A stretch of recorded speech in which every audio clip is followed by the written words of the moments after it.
What's up, everybody? Welcome once again to your favorite way of being updated with the news of the past that influence art as we know it today.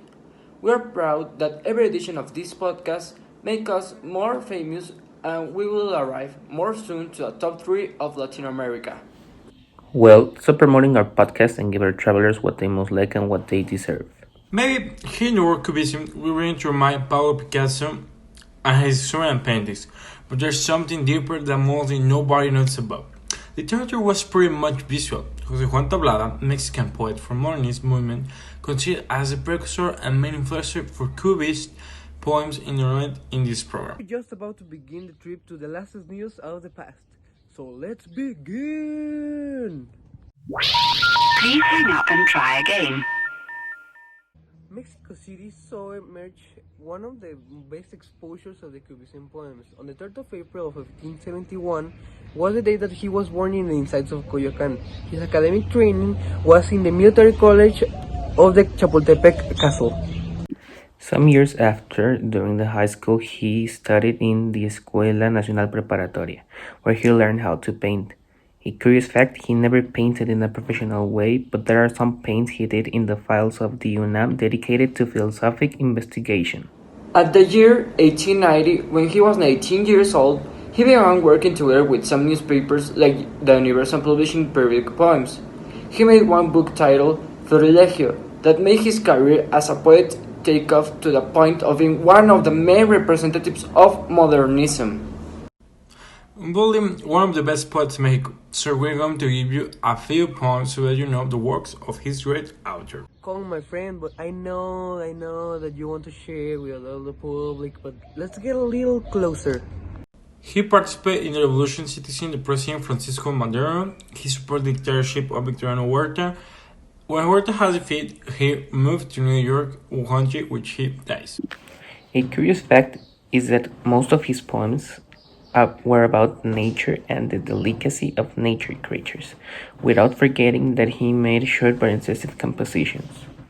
At only 20 years old, he entered the journalism in the Revolution times. He worked for El Ilustrado, El Universal, y El Imparcial.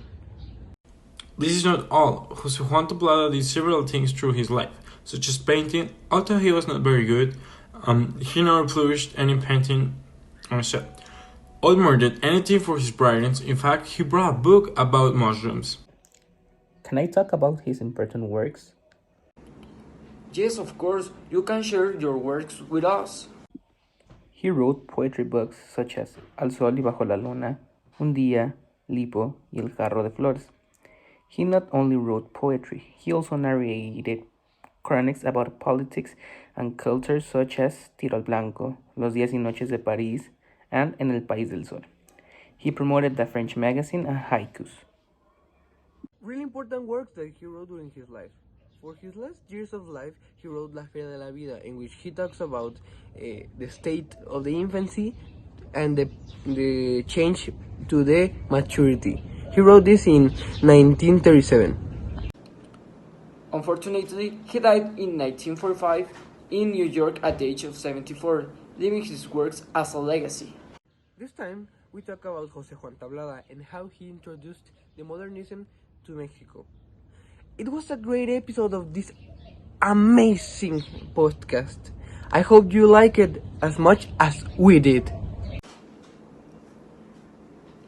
See you on the next episode of your favorite Universal podcast, in which in the next episode we will talk about Rome and its fall that you cannot miss. I almost forgot. You can find more about the works of José Juan Tablada on your website, which you can find below in the first link. So do not forget to leave your comments on other topics that you want to learn. I send you a big hug from the whole team. Don't forget to subscribe and see you in the next podcast. Hope you enjoyed this. Thank you.